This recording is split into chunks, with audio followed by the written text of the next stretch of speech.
Tips para vivir el culto en tu casa.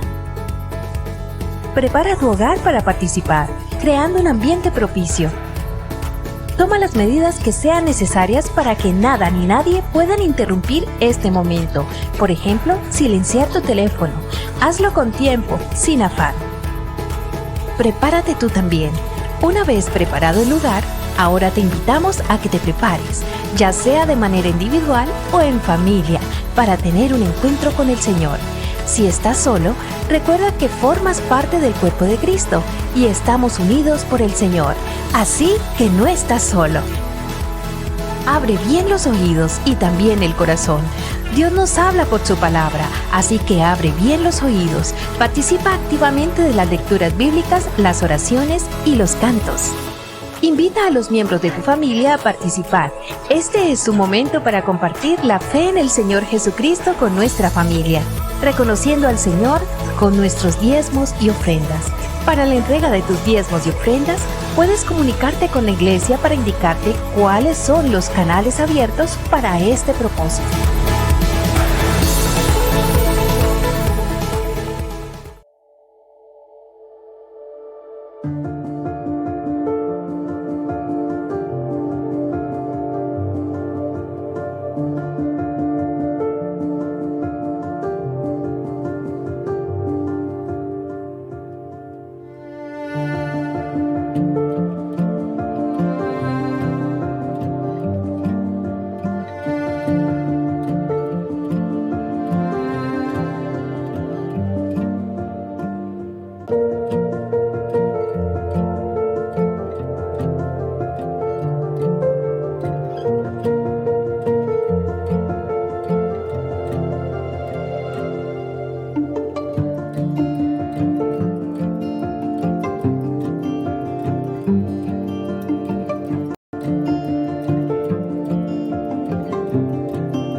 Dios les bendiga, mis amados hermanos. Les damos una cordial bienvenida a este encuentro con nuestro Señor en esta mañana. Estamos felices de que Él nos da una nueva oportunidad para alabarle, para exaltar y glorificar su nombre. Vayamos compartiendo el link con nuestros familiares, con nuestros amigos e invitémosles para que se conecten también a esta gran celebración. Les recordamos que ya nuestras iglesias están abiertas para que usted asista de manera presencial con toda su familia y así nos gocemos en la presencia del Señor. Estamos en el mejor mes del año, en octubre, el mes de la Reforma, y en este mes estamos haciendo énfasis en la sola Escritura, la autoridad de la Escritura sobre la vida del creyente.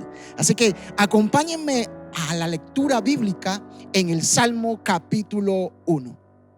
Dichoso el hombre que no sigue el consejo de los malvados, ni se detiene en la senda de los pecadores, ni cultiva la amistad de los blasfemos, sino que en la ley del Señor se deleita, y de día y de noche medita en ella. Es como árbol plantado a orilla de un río, que cuando llega su tiempo da fruto, y sus hojas jamás se marchitan. Todo cuanto hace prosperará. En cambio, los malvados son como paja arrastrada por el viento. Por eso no se sostendrán los malvados en el juicio, ni los pecadores en la asamblea de los justos. Porque el Señor cuida el camino de los justos, mas la senda de los malos lleva a la perdición. Señor, te alabamos y exaltamos tu santo nombre. Gracias por tu cuidado para con tus hijos. Gracias, Señor, por cuidar de tu pueblo. Gracias porque tu palabra, Dios, nos orienta. Permítenos permanecer en ella, que podamos cada día seguir a la luz de tu palabra, transitando, Dios del cielo, según tus mandamientos. Deleitarnos en tu palabra, Señor. Que sea tus estatutos nuestro deleite. Que caminemos en ellos, Señor. Que no nos apartemos, Señor. Padre celestial, porque tú cuidas de aquellos que se deleitan en tu palabra. Tú los haces prosperar. Queremos ser de ese remanente que prospera a la luz de tu palabra, Señor.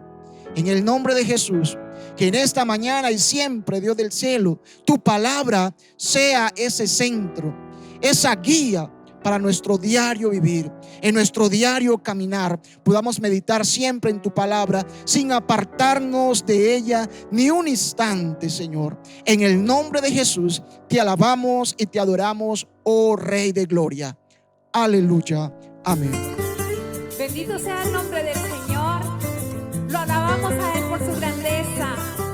Disponga su corazón para exaltarlo. Amanecer con la textura suave y fresca de tu voz, y en tus ojos ver que no se apague el sol. Cuando los campos mueven sus hojas por ti, yo te quiero adorar, yo te quiero servir. Vamos juntos. Y quisiera confesarte que tengo toneladas de alabanza que darte, adorarte por los siglos eternos, porque tú fuiste a la cruz a salvarme. Mi cantar será el cantar de las aves. Voy a hacerte una canción cada día, y mi alma para ti ya lo sabes. Para ti mis versos y melodías. Ahora yo vivo contento, pues tu paz cambió mi ser, y la tristeza vuela en alas del ayer. Mi corazón está completo porque en ti ahora puedo cantar, ahora puedo reír. Decimos juntos. Y quisiera confesarte que tengo toneladas de alabanza que darte, adorarte por los siglos eternos, porque tú fuiste a la cruz a salvarme. Mi cantar será el cantar de las aves. Voy a hacerte una canción cada día, y mi alma para ti ya lo sabes. Para ti mis versos y melodías. ¡Ay! Señor, te alabamos hoy. Para ti toda la alabanza de tu pueblo. Así es.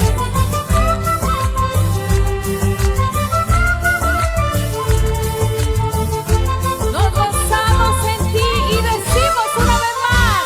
Y quisiera confesarte que tengo toneladas de alabanza que darte, adorarte por los siglos eternos, porque tú fuiste a la cruz a salvarme. Mi cantar será el cantar de las aves. Voy a hacerte una canción cada día, y mi alma para ti ya lo sabes. Para ti mis versos y melodías.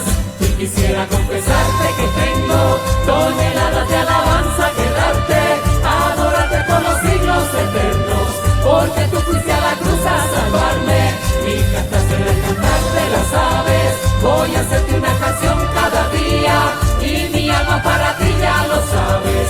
Para ti mis versos y melodías. Y quisiera confesarte que tengo toneladas de alabanza que darte, adorarte por los siglos eternos, porque tú fuiste a la cruz a salvarme. Mi cantar será el cantar de las aves. Voy a hacerte una canción cada día, y mi alma para ti ya lo sabes. Para ti mis versos y melodías.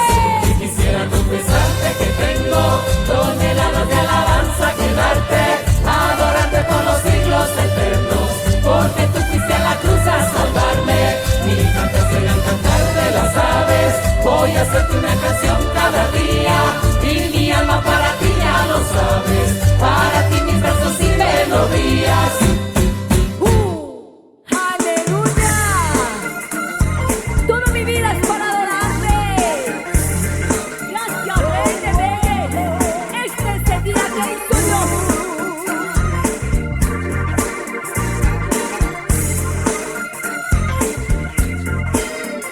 En el cielo y la tierra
tierra declaramos que tú eres Señor de señores, el Rey de reyes. Por eso nos acercamos con cada cántico, Dios, solo alabarte.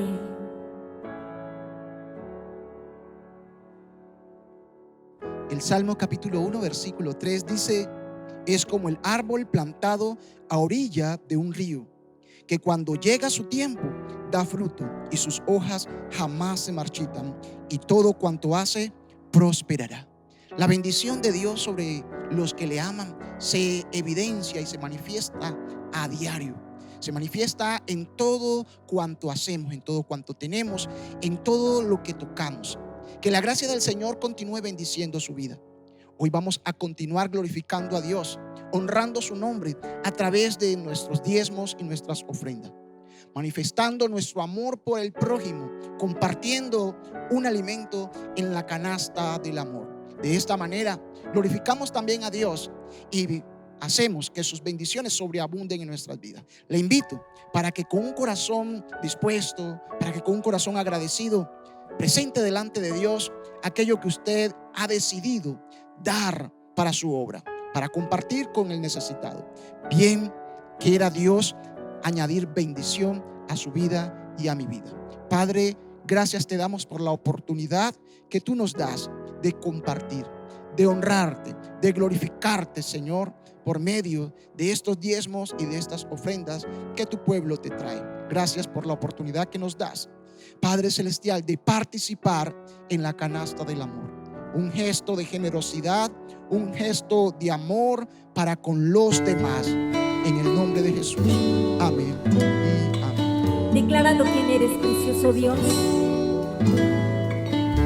El anhelo de nuestra vida es darte la gloria a ti, honrarte solo a ti. Hay un anhelo que solo tú puedes llenar, una tormenta que solo tú puedes calmar. Sediento estoy, Señor, por conocerte más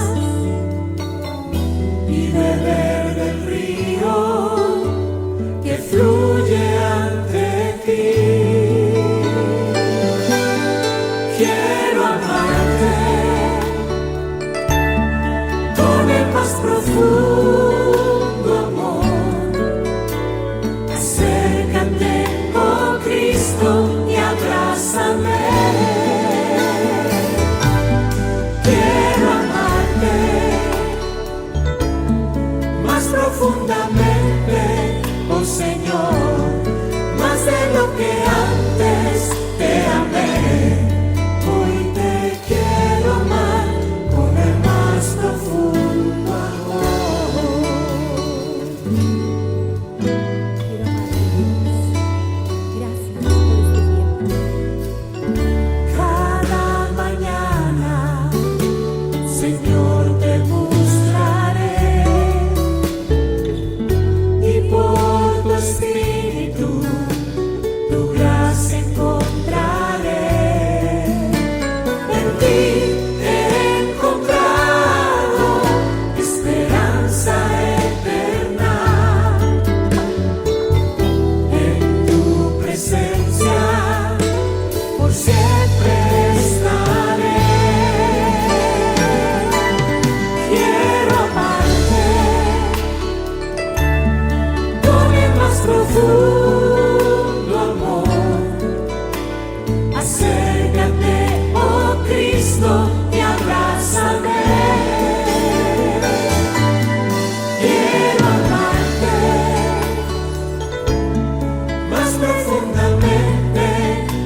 Quiero amarte, Señor,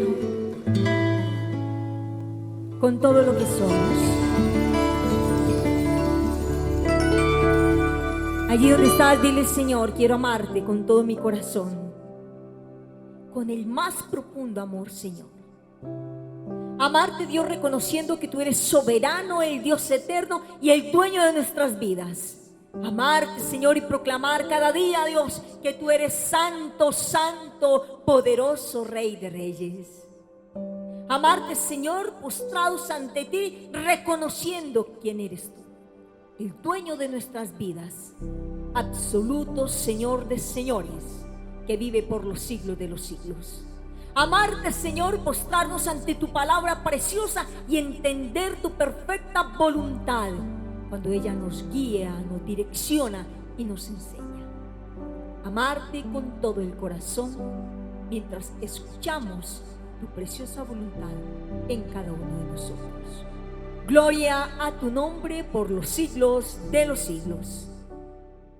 Bueno, mis hermanos, una valiosa oportunidad de encontrarnos hoy en torno a la palabra del Señor para continuar meditando en lo que hemos venido haciendo durante este mes de octubre, y es tomar uno de esos pilares de la Reforma Protestante como es la sola Escritura, reflexionar en las doctrinas tocantes a la sola Escritura, la relevancia de la palabra del Señor entre nosotros. Hace 8 días estábamos hablando, o el pastor Juan Bautista nos estuvo hablando acerca de la autoridad de la Escritura. Creo que la mayoría de los cristianos no tendríamos problema en reconocer la autoridad de Cristo, por eso nos llamamos cristianos, pero si nos lleva esto a pensar en cómo es que Cristo ejerce su autoridad sobre la iglesia, y la forma en cómo Cristo ejerce la autoridad sobre la iglesia es a través de la palabra, de su palabra.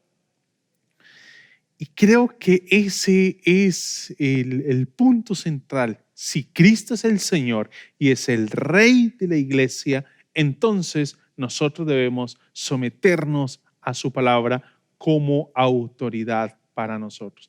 Y esa autoridad y esa directriz y esa ley, esa norma, esa enseñanza es completa en lo que toca al propósito de esa escritura, es completa en lo tocante al propósito, que quede claro, al propósito de la escritura. Vamos a acercarnos a la lectura de la segunda carta del apóstol Pablo, quien, inspirado por el Espíritu de Dios, escribió lo siguiente dirigido a Timoteo: pero tú permanece firme, capítulo 3, versículo 14, en lo que has aprendido y de lo cual estás convencido, pues sabes de quiénes lo aprendiste. Desde tu niñez conoces las sagradas escrituras que pueden darte la sabiduría necesaria para la salvación mediante la fe en Cristo Jesús.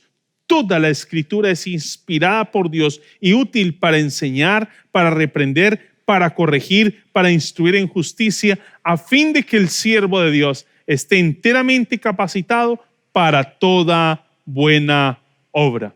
El apóstol Pablo escribe esta carta en un momento muy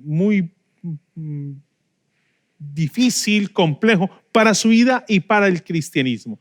Y es que esta sería una carta como de despido, sería como un testamento para Timoteo, en el que se le está encomendando la responsabilidad que tiene frente a la palabra en razón de lo que expresa el capítulo 4, versículo 6. Yo, por mi parte, ya estoy a punto de ser ofrecido como un sacrificio y el tiempo de mi partida ha llegado. El apóstol Pablo está a punto de morir en manos de los romanos, han decidido quitarle la vida, y ahora el apóstol Pablo escribe esta carta inspirada por el Señor para indicarle en el capítulo 1: has recibido un depósito, Timoteo, y ese depósito lo recibes permitiendo que ese depósito cambie y transforme tu vida. Debes conservarlo y entregarlo a la próxima generación sin alterarlo. No tienes la autoridad ni tienes el derecho de quitarle ni ponerle a esa escritura. Debes transmitirlo y buscar hombres idóneos, fieles, para que continúen la tarea de transmitir ese depósito, de comunicar, de pasar a las siguientes generaciones esa enseñanza. El apóstol Pablo, en su insistencia a Timoteo, en el capítulo 2, versículo 15, le dice: esfuérzate por presentarte a Dios aprobado como obrero que no tiene de qué avergonzarse y que interpreta rectamente la palabra de verdad. Interpreta rectamente la palabra de verdad. Es una insistencia en conservar, en velar por la Escritura. ¿Por qué? Porque esa palabra es la autoridad. Esta Escritura es la palabra de ese Rey y Señor de la iglesia, y nosotros debemos someternos a ella, y además es suficiente. Tocante a esto de la suficiencia de la Escritura, quiero traerles algo que este libro confía en su palabra, y su autor Kevin nos va a plantear algo en la introducción del capítulo a la suficiencia, que nos va a desafiar y nos va a poner en contexto y nos va a llevar a pensar qué tiene que ver eso de la suficiencia con nosotros. ¿Alguna vez te has preguntado si la Biblia puede realmente ayudarte con tus problemas más profundos? ¿Has luchado para saber qué hacer con tu vida y deseando haber tenido alguna palabra especial de parte del Señor? ¿Alguna vez pensaste que la enseñanza bíblica sobre el sexo necesita ser actualizada? ¿Alguna vez deseaste una revelación más directa y personal que la que obtienes mediante la lectura minuciosa de toda la Biblia? ¿Alguna vez has querido secretamente añadir algo a la palabra de Dios? Ya sabes, para hacer las cosas más seguras. ¿Alguna vez quisiste eliminar algo para hacer que la Biblia fuera más agradable? ¿Alguna vez te has dado por sentado que la Biblia no dice todo sobre cómo adorar a Dios y cómo ordenar su iglesia? ¿Alguna vez has sentido que la Biblia no es suficiente para vivir una vida de fe en el mundo moderno? Si puedes responder con un sí a cualquiera de estas preguntas, estás batallando con la suficiencia de la Escritura. ¿Qué manera de el autor de este libro confrontarnos y de una vez poner nuestros pies sobre la tierra y decirnos que toca con nosotros esto de la suficiencia de la Escritura? Tradicionalmente la teología ha descrito los atributos de la palabra del Señor y ha destacado 4 atributos. En el libro están también allí consignados los 4 atributos de manera resumida, y los va a tratar cada uno de ellos en los capítulos que va a desarrollar. Esos 4 atributos de la palabra del Señor son la suficiencia. Las Escrituras contienen todo lo que necesitamos para el conocimiento de la salvación y vida piadosa. Contienen todo. Y esa palabra todo es que no excluye nada. Todo lo que necesitamos. Es clara. El mensaje de salvación en Jesucristo es enseñado claramente en las Escrituras y puede ser comprendido por todo el que tenga oídos para oírlo. El mensaje de la salvación es claro. Es verdad que la Escritura tiene algunos pasajes un poco complejos, y eso ha llevado a la iglesia a que tenga algunas diferencias de opinión en relación a algunas doctrinas, pero estas doctrinas son secundarias. En lo tocante a la obra de Jesucristo y la salvación es supremamente clara. Recordemos nomás la manera en como Pablo en su segunda carta a Corintios va a describir ese traspaso que hay. El que no cometió pecado, por nosotros lo hizo pecado, para que nosotros seamos hechos justicia de Dios en él. Hay un traspaso. La justicia de quien no cometió pecado es aplicada a nosotros. ¿Gracias a qué? A que nosotros pecadores ahora son traspasados nuestros pecados a él. Y como dice la Escritura, sin derramamiento de sangre no hay remisión de pecados. Entonces él debía morir en la cruz del Calvario para darnos a nosotros el perdón y así nosotros ser declarados justos delante del Señor. Ese mensaje es supremamente claro en la Escritura.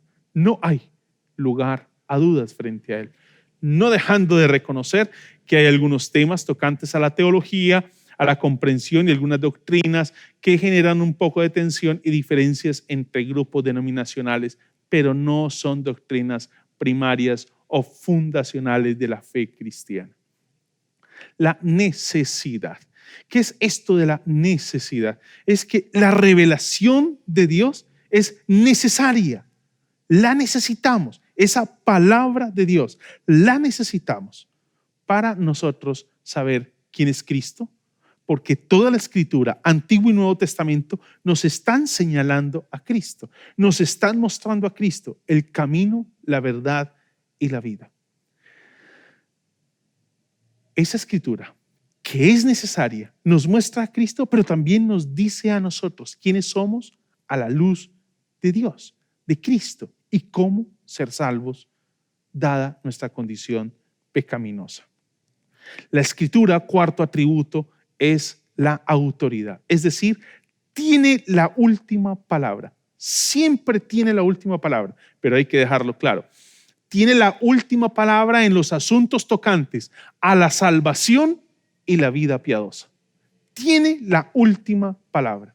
No hay razón para decir algo después de que la Biblia ha hablado. Lo que digamos de ahí en adelante es necedad. Partiendo de ahí, esos cuatro atributos, suficiencia, claridad, necesidad y autoridad, quedémonos entonces con el tema de la suficiencia. ¿Cuál es el propósito de la Escritura para entender si es suficiente para el propósito con el cual nos ha sido dada? ¿Para qué nos fue dada la Escritura?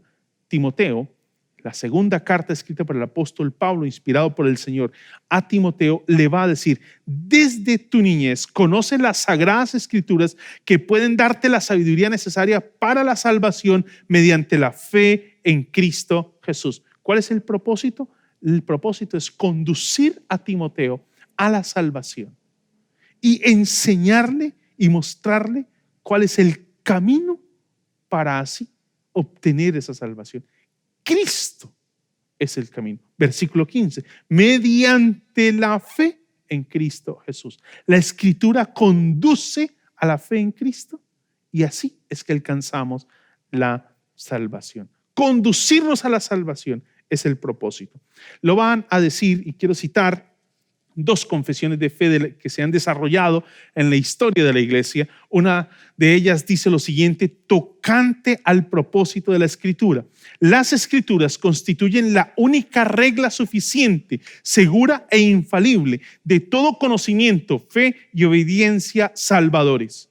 Más adelante en otro artículo dice: todo el consejo de Dios tocante a todas las cosas necesarias para su propia gloria, la salvación del hombre, la fe y la vida, están expresamente expuestos y necesariamente contenidos en las Sagradas Escrituras, a las cuales nada en ningún momento ha de añadirse ni por nueva revelación del Espíritu, ni por las tradiciones de los hombres.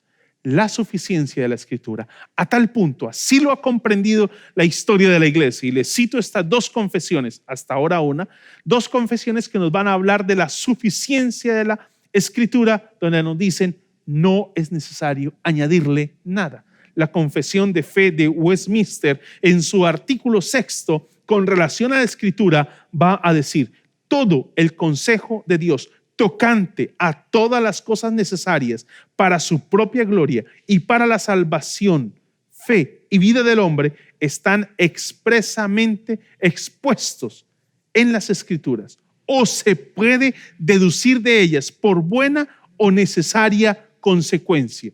Y a esta revelación de su voluntad nada será añadido, ni por nuevas revelaciones del Espíritu, ni por las tradiciones de los hombres. No es necesario anexar. ¿Por qué? Es suficiente. En lo tocante a la salvación y lo que tiene que ver con la vida piadosa, la Escritura es suficiente.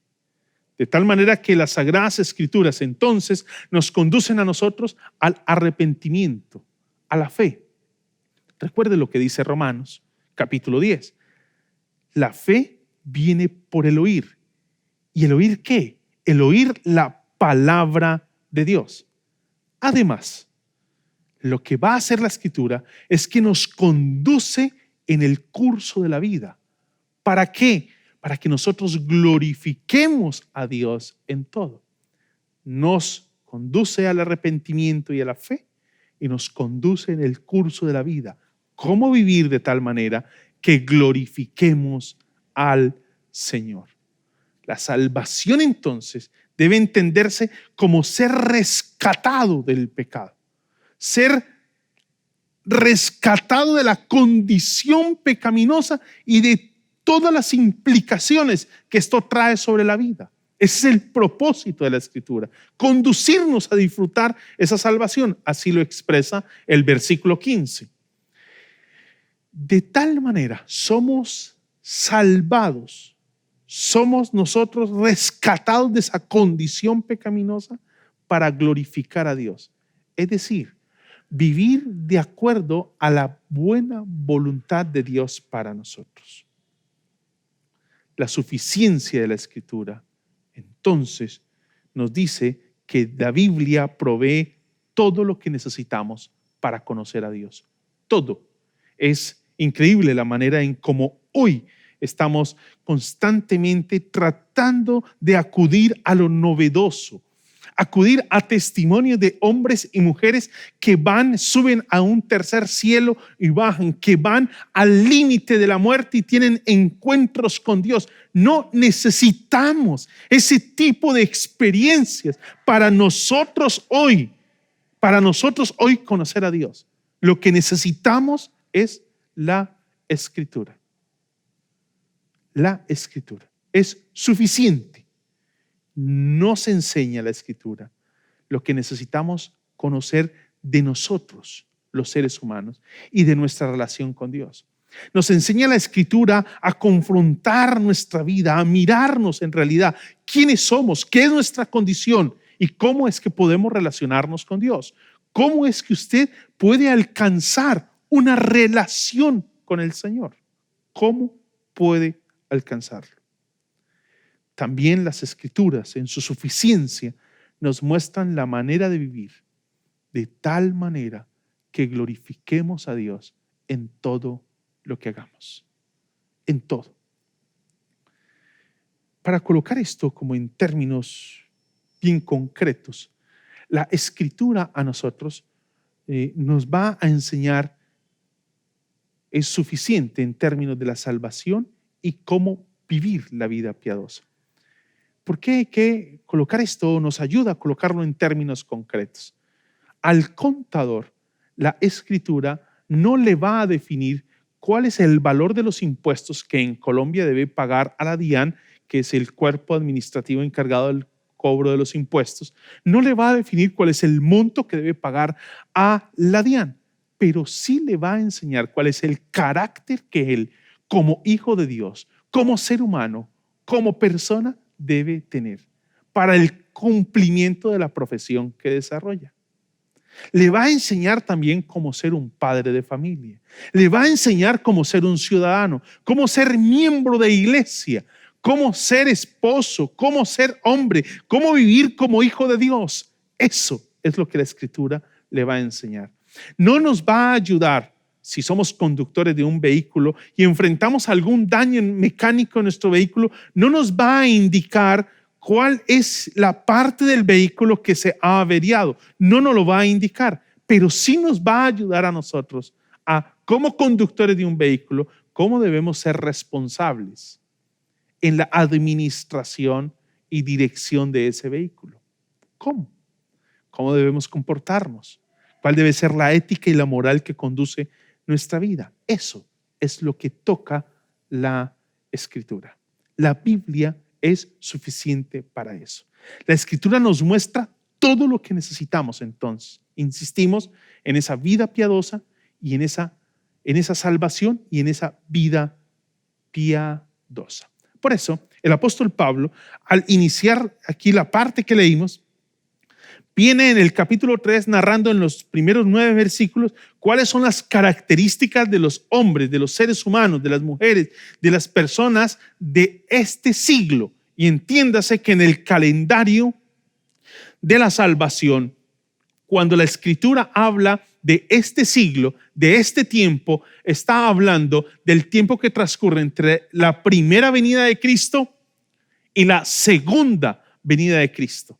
Esos son los tiempos a los que está haciendo referencia, y es la descripción que está haciendo Pablo en el capítulo 3, versículos del 1 al 9. Y por eso cuando inicia el versículo 10 le va a decir: estas son las características del 1 al 9 de los personajes de este siglo, de este tiempo. Pero en cambio, le va a insistir cuál debe ser la manera en cómo él debe vivir. Le va a insistir cuál debe ser la manera en cómo debe vivir. El versículo 14 insiste: pero tú. Y el versículo 5 del capítulo 4 va a decirle de nuevo: tú, por el contrario. Va a plantearle la manera en cómo viven las personas de este tiempo. Son estas, están descritos. Y creo que al leerlo no encontramos mucha diferencia entre lo que vivimos hoy y lo que se vivía en el primer siglo. No es mucha la diferencia. Las condiciones y características, quizá la aplicación de cada una de esas características puede variar, primer siglo, siglo XXI, pero lo que tiene que ver en cuanto a la descripción de la realidad del ser humano es igual. Y Pablo le va a decir a Timoteo: pero tú, en cambio, con un fuerte énfasis, tú, en cambio, ¿cómo debe vivir? Versículo 14. Permanece firme en lo que has aprendido y de lo cual estás convencido, pues sabes de quién lo aprendiste. Permanece firme en lo que has aprendido. Y va a iniciar el versículo 15 diciendo: porque desde la niñez. ¿Y qué es lo que Timoteo conoce desde la niñez?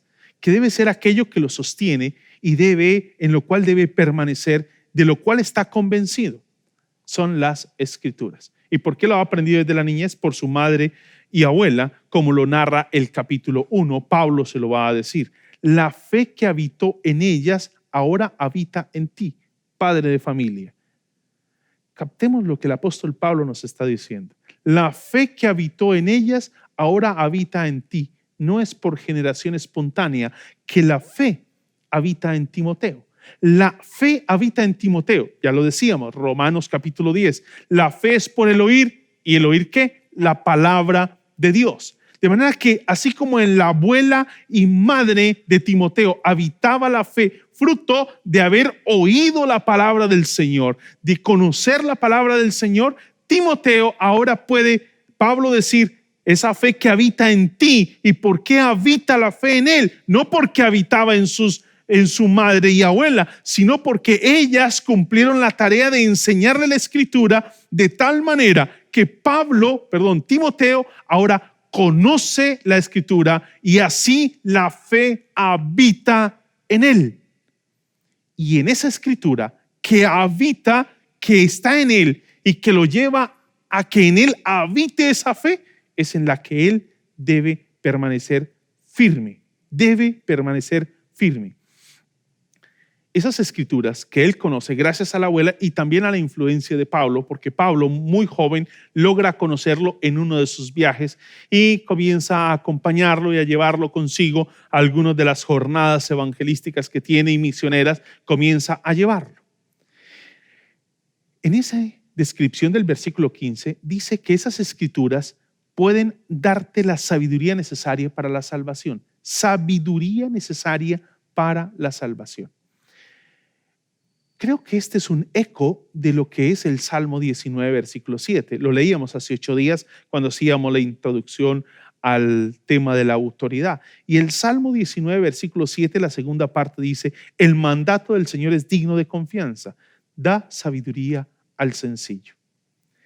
Y Pablo le está diciendo a Timoteo que esas sagradas Escrituras son necesarias para la salvación mediante la fe en Cristo Jesús.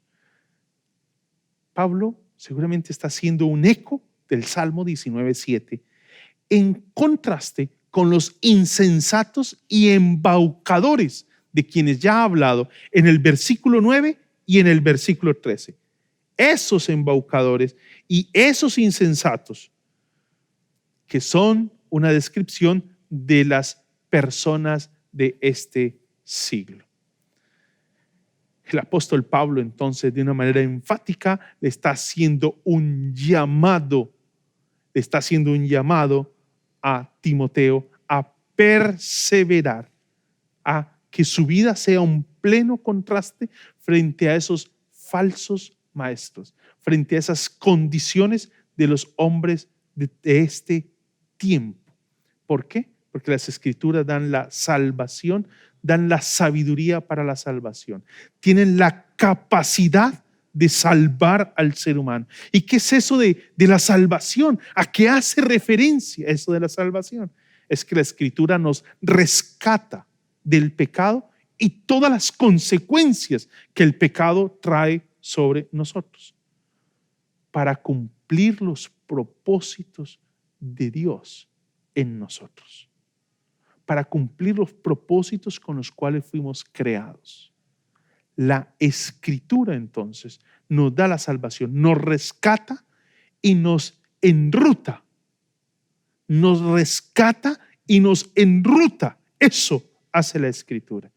¿Qué es y qué características tiene ese libro que lo hace tan especial? ¿O por qué es tan poderoso que logra conducirnos a la salvación, que es por la fe en Cristo? Y también ahora nos dice que nos enseña cuáles son las pautas para una vida piadosa. Ese libro es inspirado por Dios. Y eso de inspirado por Dios tiene que ver con, es dado. La palabra inspirado es soplado por Dios, es dado. Cuando iniciábamos la lectura, muy intencionalmente les decía, vamos a leer la segunda carta escrita por el apóstol Pablo, inspirado por el Espíritu Santo. Pablo escribió inspirado, a la luz de lo que está diciendo el texto, inspirado por Dios. Y porque la Escritura es inspirada, es que la Escritura es una autoridad. Porque la Escritura es inspirada, es que la Escritura es suficiente. Suficiente. ¿Por qué?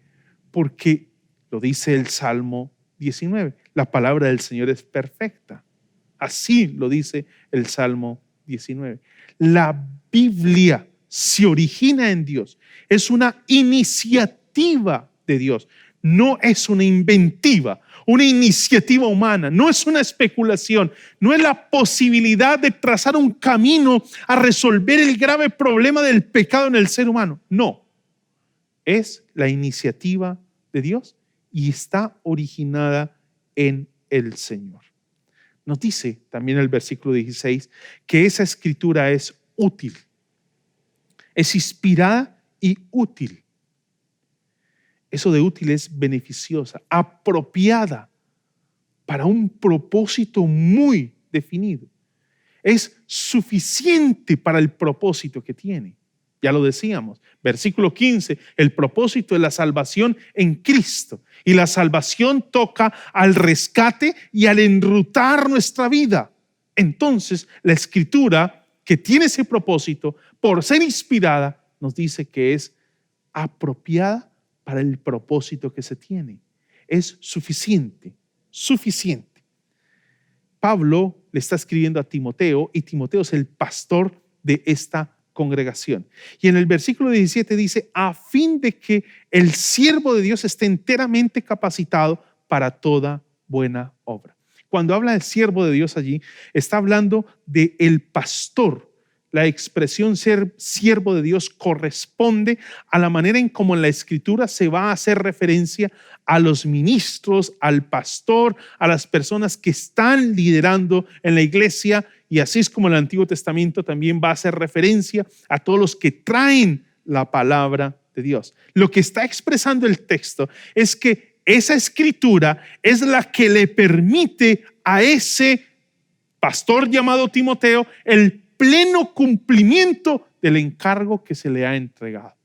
El pleno cumplimiento del encargo que se le ha entregado. De manera que Timoteo como pastor debe tenerla clara. El manual completo para instruir las almas, para pastorear las almas, es la palabra de Dios.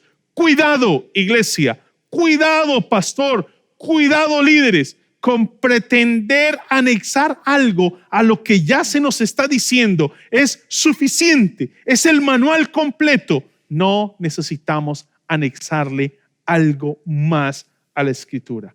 Es suficiente para el cumplimiento de la tarea. De manera que como creyentes nosotros debemos entender que la Escritura es suficiente para aquello que Dios la ha entregado. Es suficiente a la luz del versículo 16 para enseñar, para redarguir, para corregir, para instruir. Suficiente para enseñar. ¿Qué enseña la Escritura? Nos enseña cuál es el camino. Decíamos hace un momento que la Escritura nos conduce, la Escritura es suficiente para mostrar, para salvarnos. De manera que tiene que ser suficiente para mostrarnos el camino del Evangelio, para mostrarnos el camino a seguir. La Escritura crea fe en nosotros. Y aquí quiero hacer eco de una exposición que hacía un pastor con relación a este tema y hablaba acerca de los testimonios y de los milagros o anuncios que a veces promulgamos desde los púlpitos de nuestras iglesias. Y él hablaba de que no hay milagro y no hay testimonio que pueda dar fe.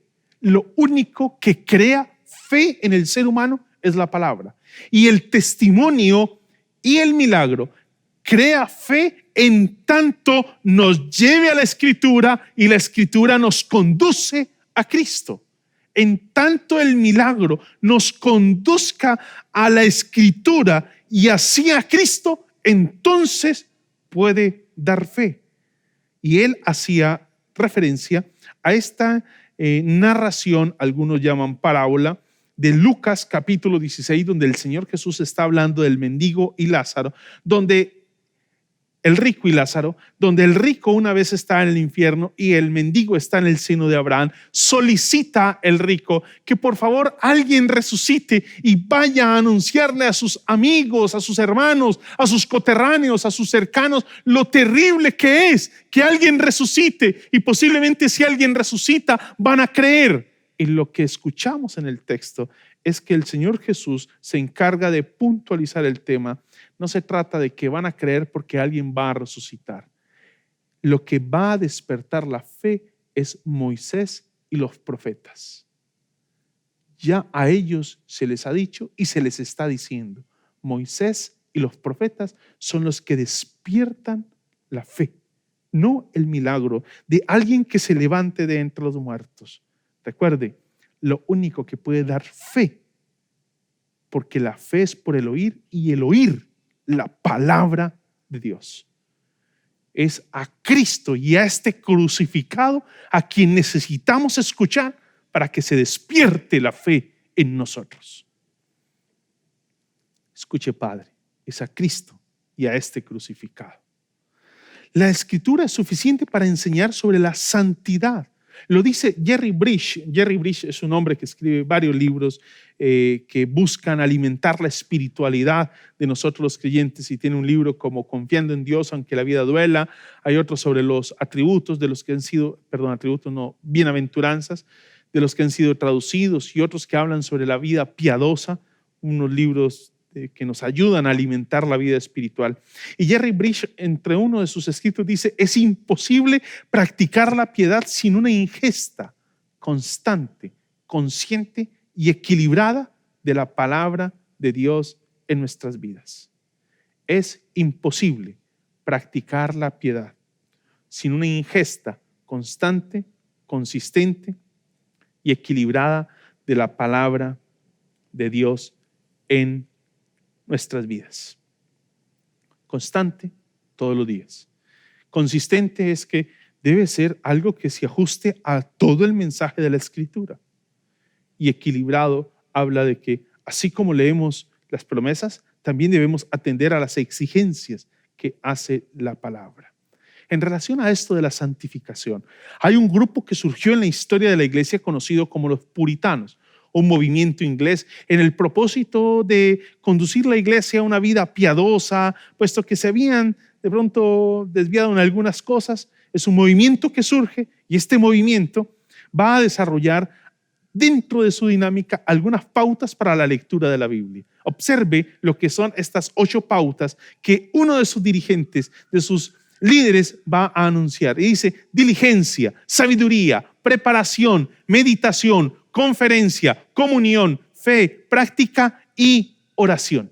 Así debe ser la dinámica de oración. Y Watson, que es otro puritano, va a decirnos cómo es que se debe dar ese acercamiento, esa escucha de la palabra. Y dice: para escuchar la palabra debemos venir con un apetito santo y un corazón enseñable. Someternos a la palabra de Dios atentamente, recibirla con mansedumbre y mezclarla con fe. Retener la palabra, orar por ella, practicarla y decirla a otros. Es la manera como ellos, ese movimiento puritano que nos está conduciendo a alimentar esa relación con el Señor, nos está hablando de la prioridad de la Escritura en esa espiritualidad. La Escritura es suficiente para reprender. Y esto de reprender es que nos señala aquello de la vida que está desviado.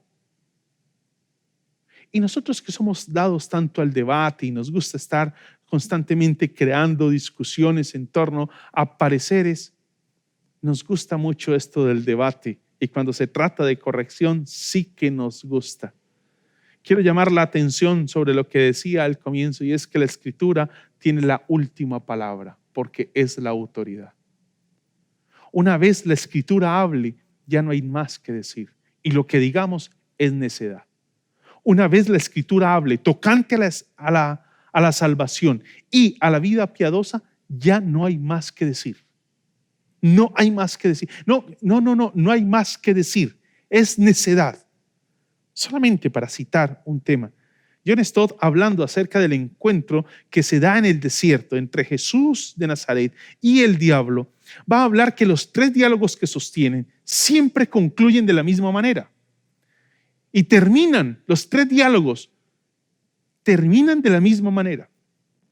El diablo viene y seduce, hace la propuesta, y Jesús siempre cierra el diálogo de la misma forma. Escrito está. Una vez es definido lo que ya está escrito, para el diablo está claro, no hay más que discutir frente al tema. Se cierra el punto.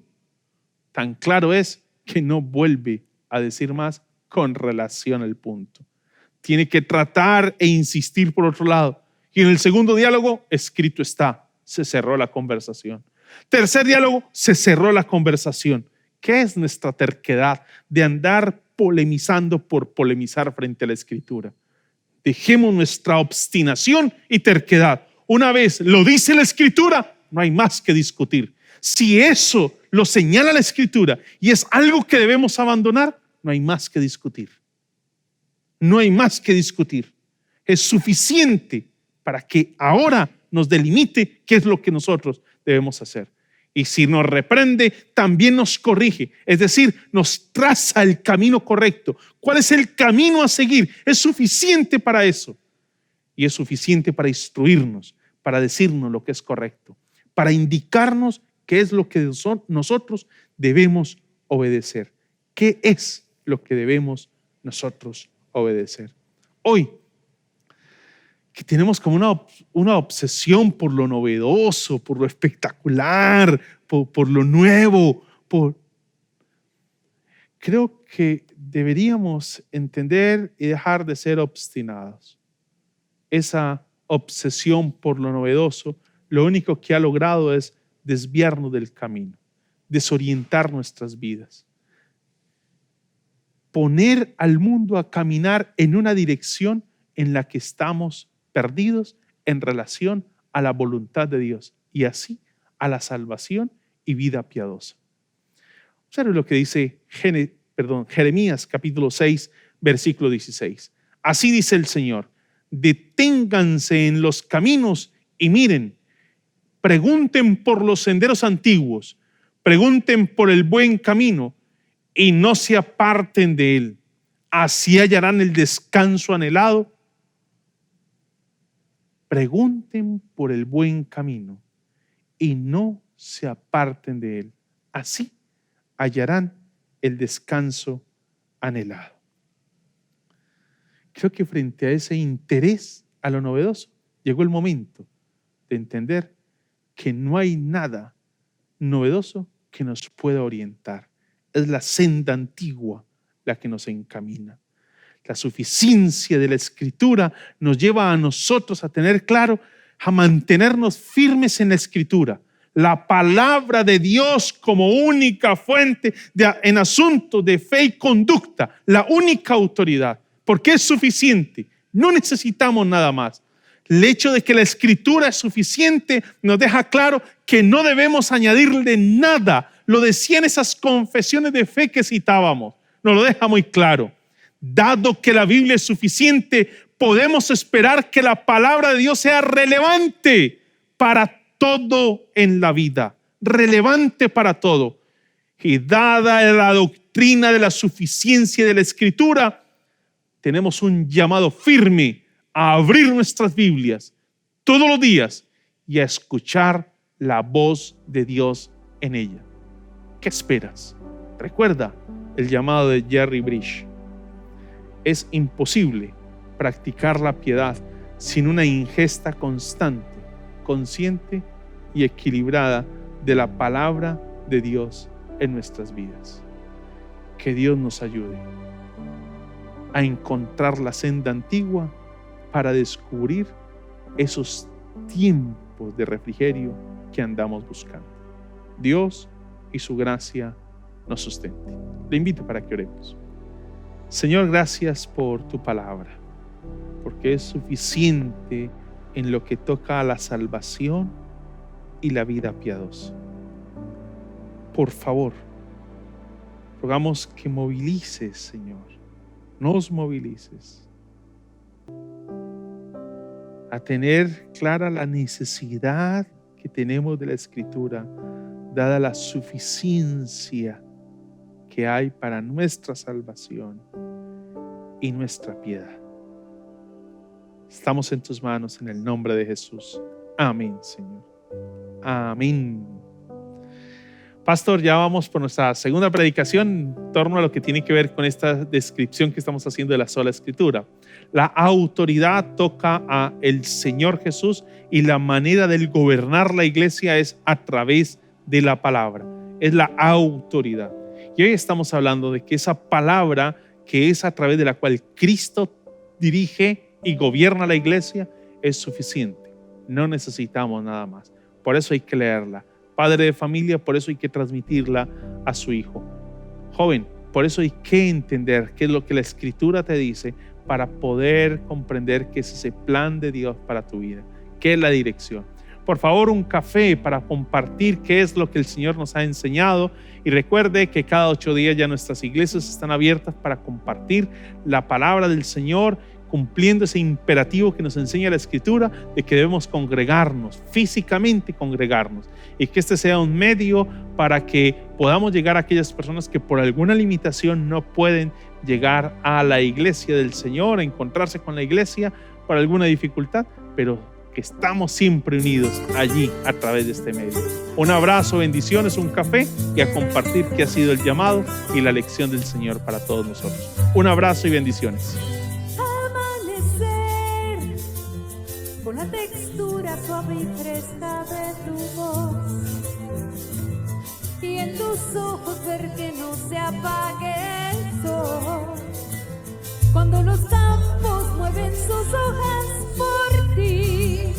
Yo te quiero adorar, yo te quiero servir, vamos juntos. Y quisiera confesarte que tengo toneladas de alabanza que darte, adorarte por los siglos eternos, porque tú fuiste a la cruz a salvarme. Mi cantar será el cantar de las aves, voy a hacerte una canción cada día, y mi alma para ti ya lo sabes, para ti mis versos y melodías. Ahora yo vivo contento, pues tu paz cambió mi ser, y la tristeza vuela en alas del ayer. Mi corazón está completo porque en ti ahora puedo cantar, ahora puedo reír, decimos juntos. Y quisiera confesarte que tengo toneladas de alabanza que darte, adorarte por los siglos eternos, porque tú fuiste a la cruz a salvarme. Mi cantar será el cantar de las aves, voy a hacerte una canción cada día, y mi alma para ti ya lo sabes, para ti mis versos y melodías. ¡Ay! Señor, te alabamos hoy, para ti toda la alabanza de tu pueblo. Así es.